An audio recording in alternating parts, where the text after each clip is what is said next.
This meeting is being recorded. Muy bien. Muy bien. Antes que nada, Antes que nada, quiero dar las gracias a quiero todos. dar las gracias a todos. ¿Alguien puede silenciar su micrófono? ¿Alguien puede silenciar su micrófono?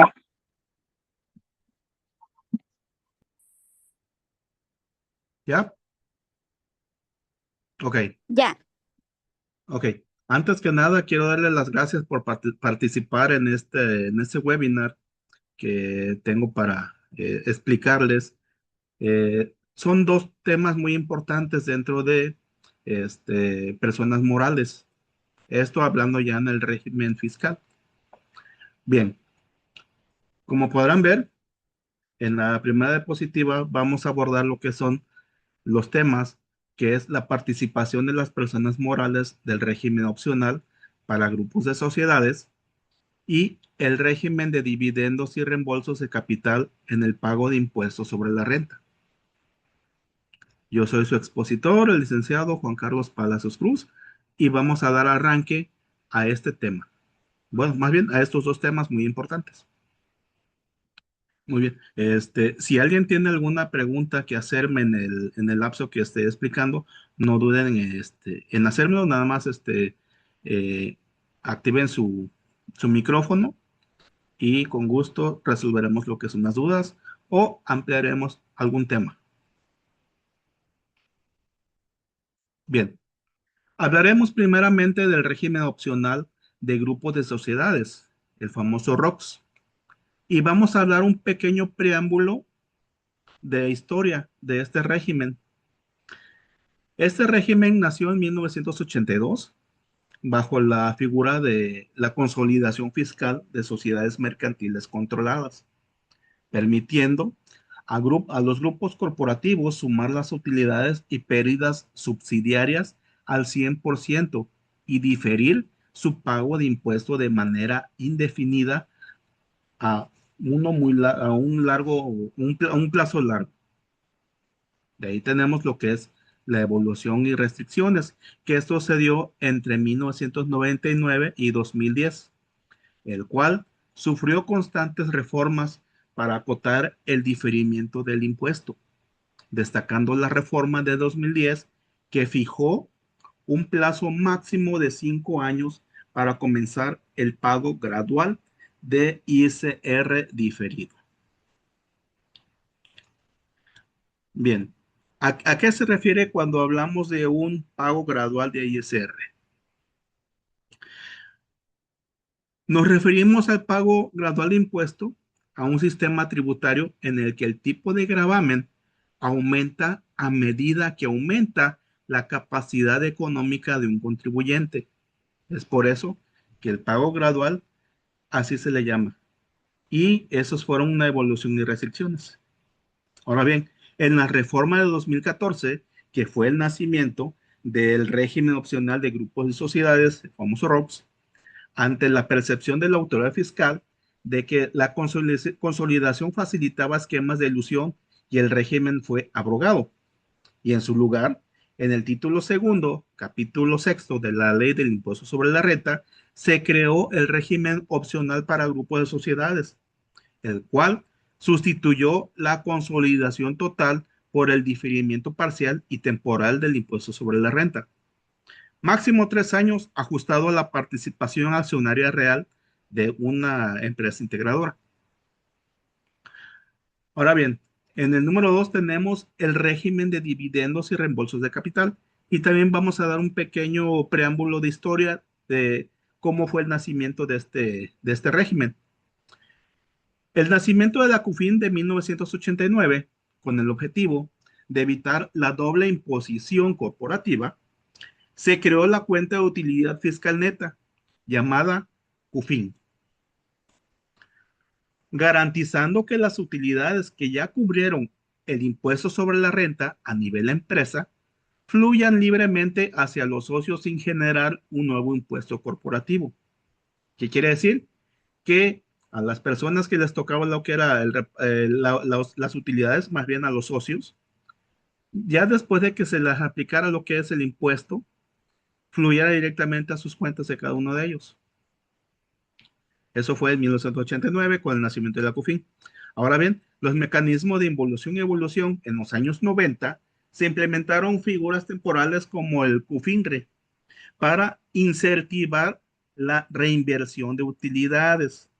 ¿Qué quiere decir esto? Que hubo socios que en lugar de retirar lo que era su utilidad, reinvertían directamente otra vez en la empresa, ¿sí? Perfeccionando paralelamente las fórmulas de actualización de capital de aportación, que es de CUCA. Y en la reforma del 2014, el impuesto adicional del 10% transformó sustancialmente el régimen al introducir una retención definitiva del 10% del impuesto sobre la renta a personas físicas residentes en el extranjero sobre dividendos distribuidos. Además, se reforzó el artículo 78 de la ley del ISR para regular de manera estricta las reducciones de capital, evitando que utilidades no grabadas se distribuyeran disfrazadas de reembolsos y aportaciones. Bien, ahora tenemos quiénes son los sujetos del régimen opcional para grupo de sociedades, y eso lo podemos ver en el artículo 60 y 61 del impuesto sobre la renta, el cual tenemos a la sociedad integradora, sociedades integradas y a sujetos excluidos. La sociedad integradora, que es una persona moral residente en el país, que sea propietaria directa o indirectamente de más del 80% de las acciones con derecho a voto de una o más sociedades integradas que no sean controladas en más del 80% por otra sociedad residente en México. Y las sociedades integradas, que son personas morales residentes en México, en las que la sociedad integradora posea directa o indirectamente más del 80% de sus acciones con derecho a voto. Y tenemos los sujetos excluidos, que esto lo marca en el artículo 62 del impuesto sobre la renta.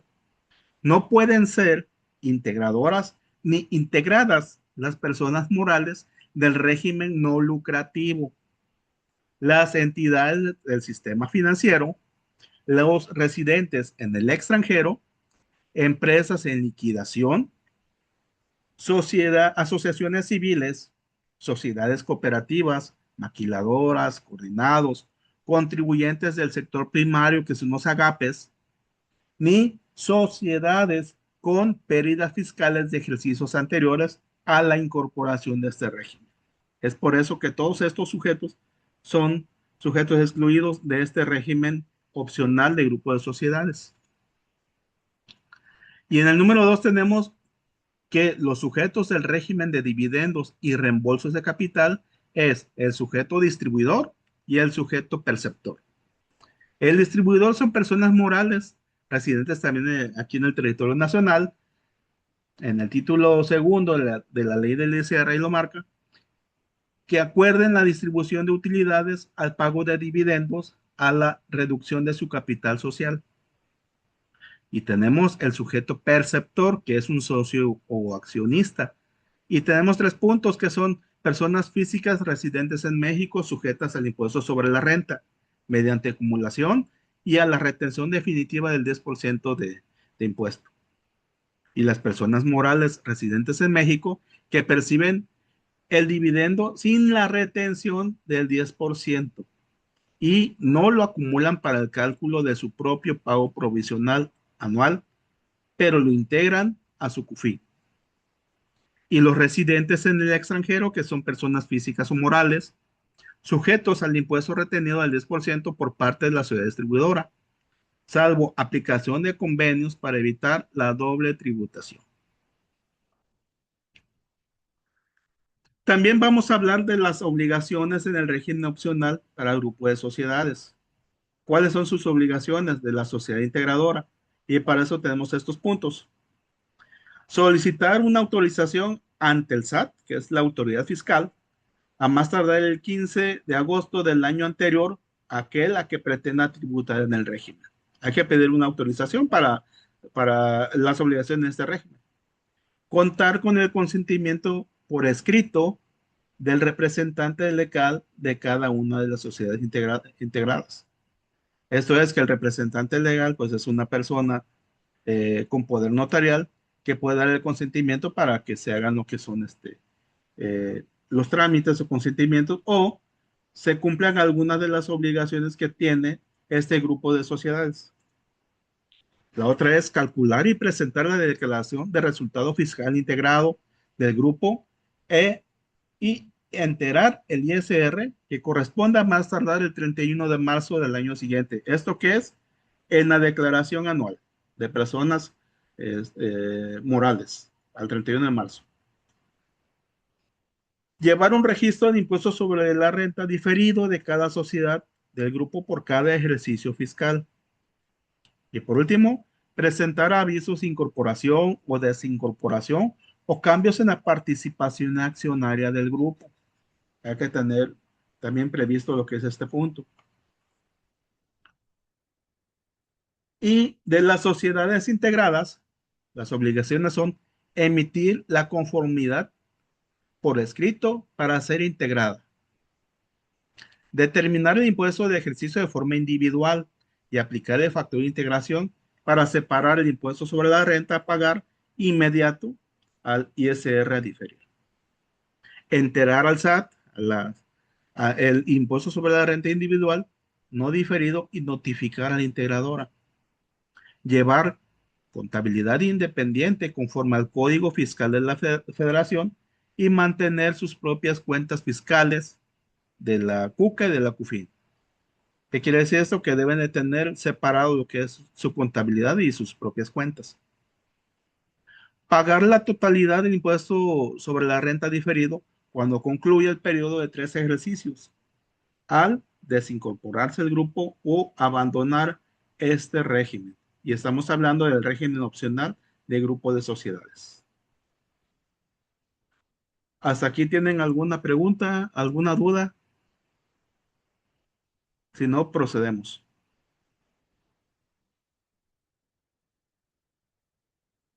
Bueno, seguimos.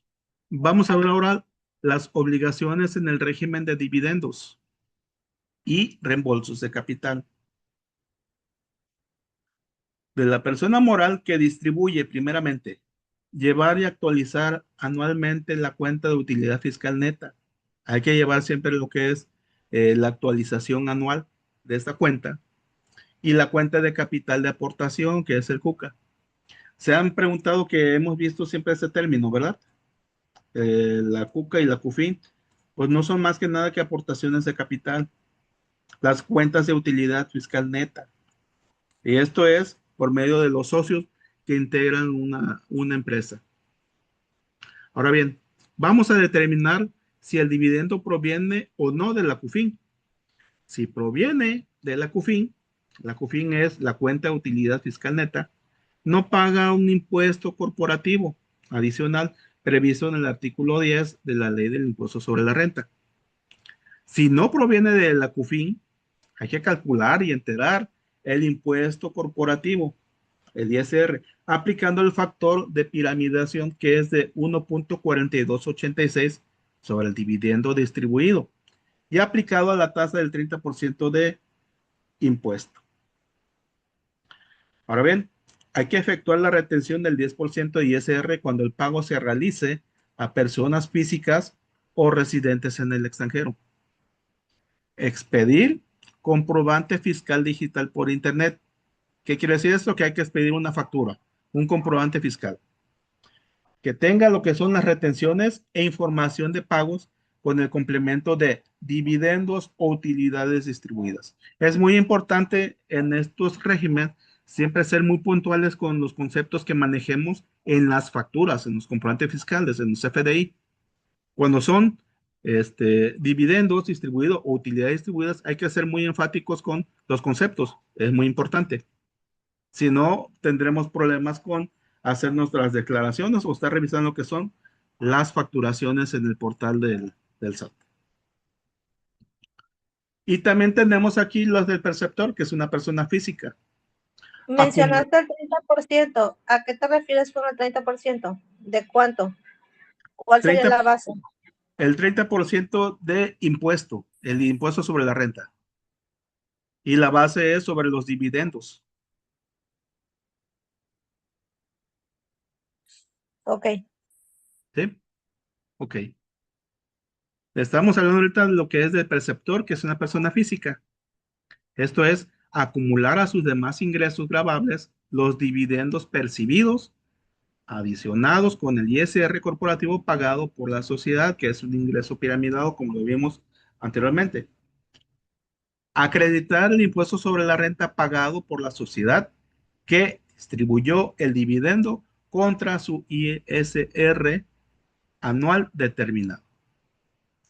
Soportar las retenciones definitivas del 10% impuesto sin posibilidad de acreditamiento directo contra la tarifa general. Esto estamos hablando del perceptor, que es una persona física.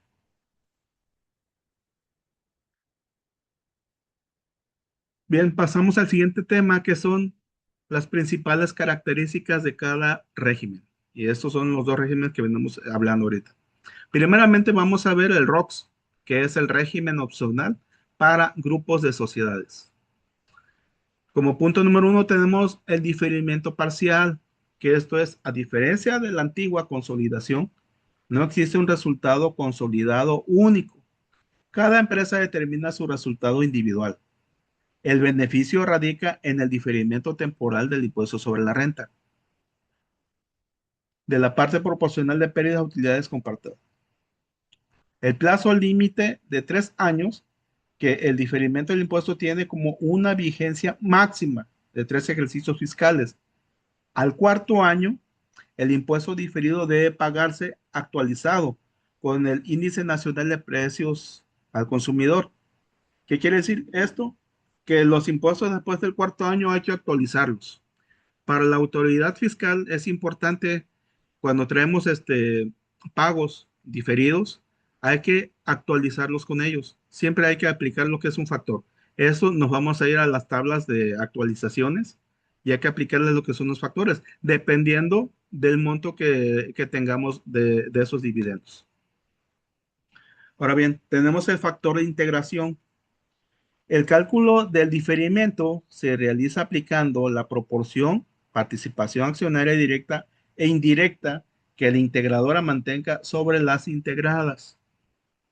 Y tenemos también lo que es la autonomía jurídica e individualidad, que cada sociedad del grupo conserva su personalidad jurídica, su registro federal de contribuyentes, RFC, y sus obligaciones fiscales de manera individual. A eso se refiere lo que es la autonomía jurídica. ¿Tienen alguna pregunta?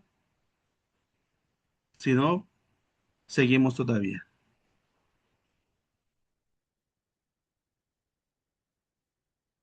Bueno, pasamos al siguiente tema, que ahora vamos a ver el régimen de dividendos y reembolsos de capital. Vamos a ver también sus características, que el principio de integración tributaria para evitar la doble imposición, me refiero a los impuestos, la COFIN actúa como un contenedor de utilidades que ya cubrieron el 30% de impuesto de ISR corporativo, permitiendo que la sociedad transfiera dichas ganancias al socio sin volver a grabarlas a nivel de empresa. Otra, para evitar que se haga la doble tributación en este caso. La piramidación de dividendos, no CUFIN, que a eso se les aplica lo que es el factor de 1.4286, cuando la empresa distribuye utilidades contables que no han pagado el impuesto sobre la renta fiscal. Y el artículo 10 obliga a reconstituir la utilidad bruta multiplicado por el factor y resolviendo lo que es esta pequeña fórmula. El dividendo entre lo que es el factor y el 30% de, perdón, y el punto 30 que son los impuestos, la tasa. Más adelantito vamos a ver aquí con números, unos datos. Mecanismo antievasión. En reducciones de capital, el impuesto sobre la renta evalúa las disminuciones de capital social a través de dos reglas. La primera, compara el reembolso por acción contra el saldo de la CUCA por acción. El exceso se considera una utilidad distribuida. Y la fracción 2 dice que compara el capital contable total contra la suma de la CUCA total y la CUFI. El remanente gravable impide que las utilidades retenidas se disfracen como devolución de aportaciones no gravadas. Y la sobretasa del 10% a personas físicas constituyen una segunda capa de imposición al capital en manos del socio inversionista. Ahora analizaremos las ventajas y desventajas de cada régimen. Para empezar, vamos a ver con el régimen opcional para grupos de sociedades. Como ventajas tenemos que mejora el flujo de efectivo, que permite a los grupos empresariales retener liquidez al diferir una fracción del impuesto sobre la renta por hasta 3 años. Tenemos una flexibilidad operativa que facilita la reconstrucción corporativa interna sin perder el control de la carga tributaria global. Y como punto número 3 tenemos una certeza jurídica como ventaja, que las reglas son más claras y menos sujetas a litigios como el anterior esquema de consolidación fiscal. Y esas son 3 ventajas que tiene este régimen. Y como desventajas tenemos que hay una alta carga administrativa y contable y requiere llevar un control riguroso del impuesto diferido por empresa, por ejercicio y por factor de integración. Que hay un beneficio temporal acotado como una desventaja, que son 3 años en un periodo corto para proyectos de inversión de infraestructura a largo plazo. También hay riesgo de cargos y actualización. Si no se planifica la liquidez para el pago del impuesto sobre la renta diferido al vencimiento del plazo, la empresa enfrentará costos financieros elevados. Si no hay liquidez, o sea, si no se planifica una liquidez para solventar lo que es el impuesto, obviamente que para la empresa le genera más costos, actualizaciones y recargos ante la autoridad fiscal. Y el siguiente punto son los criterios de tenencia riguroso. En el umbral del 80% excluye a esquemas de joint venture o alianzas estratégicas desde cuando la participación es menor. Y del régimen de dividendos y reembolsos, las ventajas son de que premio a la utilidad fiscal pagada garantiza que las ganancias corporativas formalmente grabadas fluyan libremente a las empresas tenedoras sin ISR corporativo adicional. La protección del capital aportado asegura que los accionistas puedan recuperar sus aportaciones reales ajustadas por inflación sin costo fiscal. Acreditamiento del impuesto.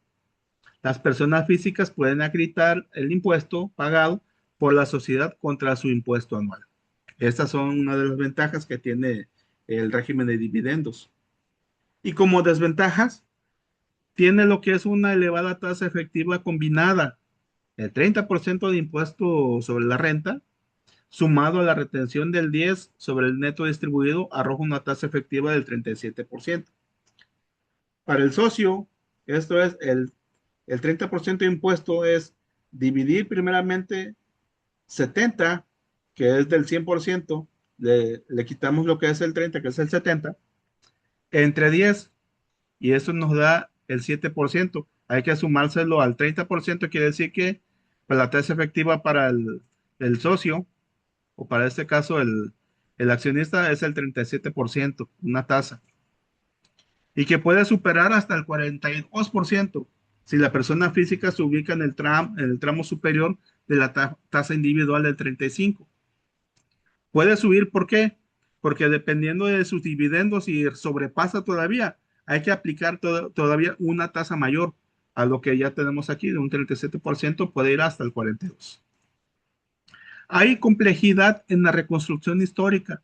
Mantener la CUFIN y la CUCA correctamente actualizados por INPC a lo largo de décadas suele provocar errores en las auditorías. Cada vez cuando hay una auditoría en las empresas, siempre tenemos lo que son esos detalles, no detalles, sino que observaciones. Observaciones que hay que sustentar, hay que revisar, hay que ir muy a fondo para ver primeramente cuáles son los detalles, cuáles son los errores y tratar lo que es de corregir. El tratamiento estricto a préstamos a socios o a socios. El artículo 140 del ISR tipifica los préstamos a accionistas como dividendos fictos. ¿Qué entendemos por un dividendo ficto? Dice que es un ingreso que la autoridad fiscal presume como distribución de utilidades a un socio o accionista, aunque no exista un pago efectivo de dividendos. Quiere decir que hay una presunción por parte de la autoridad en donde hubo distribuciones a autoridades. A eso se refiere dividendos fictos. Detonado el pago de impuestos si no cumplen requisitos rigurosos de plazos e intereses. Y tenemos lo que son las actualizaciones fiscales de la aplicación del impuesto sobre la renta. Número 1, restricciones a los créditos respaldados y dividendos fictos. Con las reformas fiscales recientes han reforzado la fiscalización sobre las operaciones de financiamiento entre las partes relacionadas, entre empresas. Interacción con el régimen simplificado de confianza, el RECICO. Las personas físicas que sean socias o accionistas de personas morales tienen prohibido por regla general tributar en el reciclo de personas físicas. Esta disposición busca evitar que los dividendos u honorarios de sociedades se canalicen hacia tasas preferenciales que van desde el 1% hasta el 2.5% de impuesto. Esas son las tasas preferenciales que tiene hoy en día lo que es el régimen simplificado de confianza. Son tasas muy bajas, pero estas se aplican solamente sobre el ingreso. Y es muy bajo a comparación con el 30% que pagan las empresas en el régimen general de ley. Ahora, obligando a mantener la tributación de dividendos del capital según el capítulo séptimo del título cuarto. Número 3, fiscalización digital de la CUFIN y CUCA, que mediante anexo de la declaración anual, el SAT ha integrado a la plataforma de declaración anual de personas morales la conciliación obligatoria de los saldos de la CUFIN, diferenciando el saldo acumulado hasta el 2013 del saldo generado a partir del 2014. Y de la CUCA, discrepancias entre los FDIs, que son las facturas emitidas de retención de dividendos, y los saldos reportados generan cartas, invitación y revisiones profundas automáticas. Como ahorita ya está de moda lo que es la fiscalización digital por parte de la autoridad fiscal, que es el SAT, ya todos lo pueden ver ellos directamente en su base de datos, cada vez que se emitan lo que son comprobantes fiscales. Un comprobante fiscal emitido de manera errónea trae una sanción. Puede ser una sanción, puede haber una fiscalización más profunda, y con eso también tenemos criterios de esquemas reportables, tanto de reestructuraciones corporativas para ingresar a los ROCs. Y tenemos las propuestas para fomentar el cumplimiento fiscal, una educación fiscal, comprender antes de sancionar, simplificación, reducir complejidad innecesaria, digitalización, que son mejores herramientas y controles, transparencia, conocer el destino de los recursos públicos, y la prevención, acompañar al contribuyente. Y reflexiones. El estudio comparativo y analítico del régimen opcional de grupos y de dividendos y reembolso de capital evidencia la constante tensión que existe en la política tributaria mexicana entre los objetivos fundamentales de captación de ingresos públicos, como combatir la ilusión fiscal y el fomento a la competitividad de las empresas. El paso del antiguo régimen de consolidación fiscal del ROX reflejó la decisión del Estado mexicano de cerrar brechas que permitan el diferimiento indefinido de grandes sumas de impuestos. Si bien el ROX actual proporciona un respiro temporal del flujo de caja para los grupos corporativos, y su diseño es estricto y de alcance acotado. No sé si tengan alguna pregunta, alguna duda.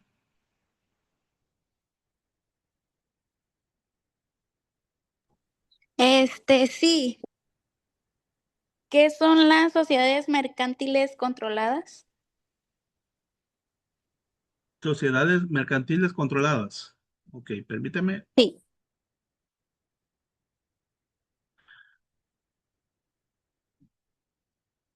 Permíteme, que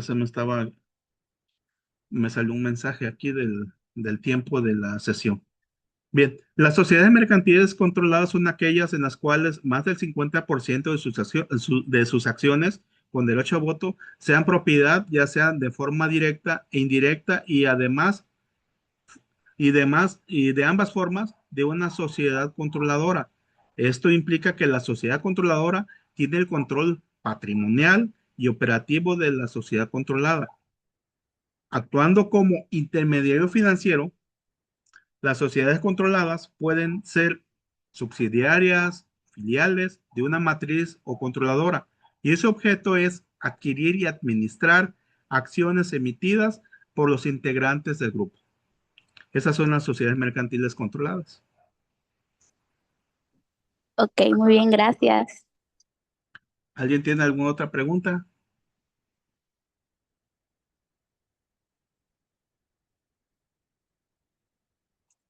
Ok, imagínate que yo soy una persona que quiere invertir. ¿Cuál de las dos opciones me recomiendas? Muy buena pregunta. Dependiendo de en qué sociedad puedas invertir, también es muy importante analizar antes de tomar lo que es el paso. Ambos régimen tienen su particularidad, tienen sus propias ventajas y desventajas, pero podríamos irnos por lo que es el régimen de dividendos y reembolsos de capital. Esa sería una buena opción, pero como comento, hay que evaluar primeramente la empresa en donde vamos a invertir, ver cuál es lo que traen proyectado, cuánto capital también poseen, y me refiero a cómo está constituida. Hay que ver muchas cosas legales para tomar lo que son decisiones. Pero cualquiera de estas dos regímenes son apropiados, pero es dependiendo también de qué es lo que quieres también obtener.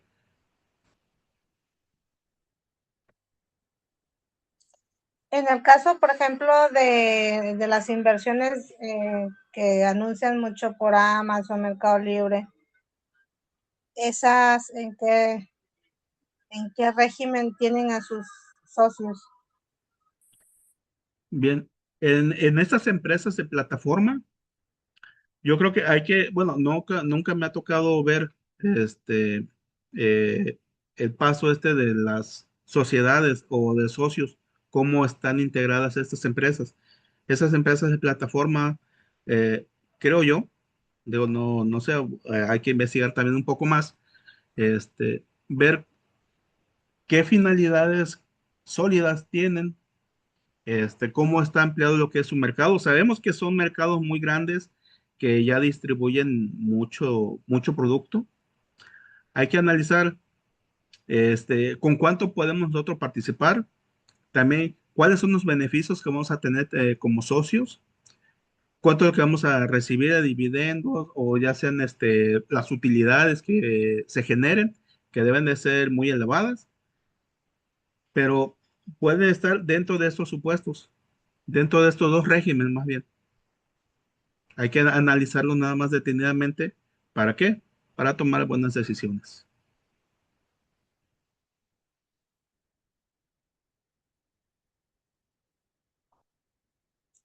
Ok, muy bien.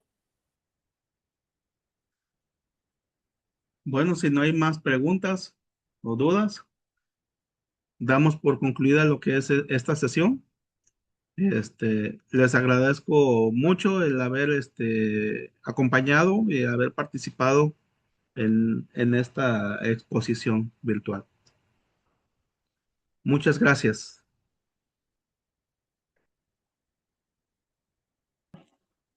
Gracias, gracias. Gracias.